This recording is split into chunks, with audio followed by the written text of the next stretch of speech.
Et une dernière question concernant votre arrestation au 20 juin 2023. Quel était le motif de cette arrestation? Et puis quand vous dites que c'était sous les ordres du général-major Ndaiwel, est-ce que ça veut dire qu'il était présent ce jour-là? Ou est-ce que vous considérez que c'est sous ses ordres simplement par son statut? Merci.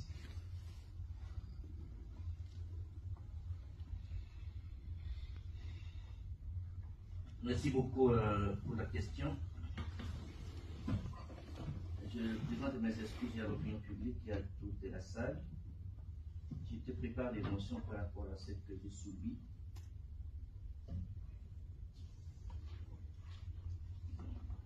Quand l'avocat avait commencé à décrire.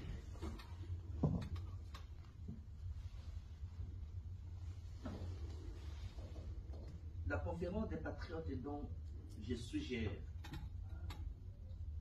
je ne vais pas se mettre, on a donné le texte à tout le monde. Il y a le texte qui est là, ça donne un peu beaucoup plus de détails. Et on peut avoir les textes en ligne ou les textes en support durable. Est-ce que vous avez les textes?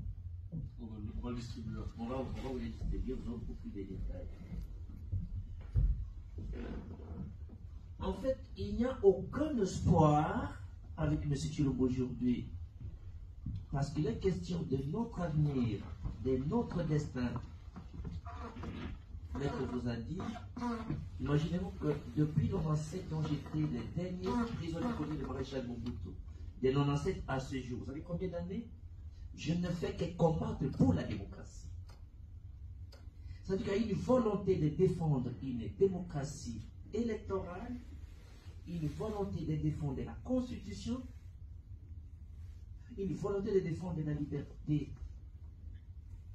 pour garantir un avenir radieux à notre pays. Et pour ce faire, vous avez autant de catégories de patriotes. Vous allez les trouver dans la société civile, vous avez les églises qui défendent la vérité et le peuple congolais. Vous avez le mouvement citoyen. Vous avez les défenseurs des droits de l'homme. Vous avez les opposants politiques dont j'ai fait appel à l'unité. C'est-à-dire, nous devons nous pardonner, tourner la page du passé, parce que Tshilombo n'est pas adversaire, c'est l'ennemi du pays, c'est la trahison du pays. Il a choisi la voie de la destruction. Pour les contrer, nous devons nous unir. Le résultat des élections injustifiées de sa série tribale avec Kadima, son cousin à tête, quand il s'est donné 73% pour être président, non élu, parce qu'il n'a jamais été élu.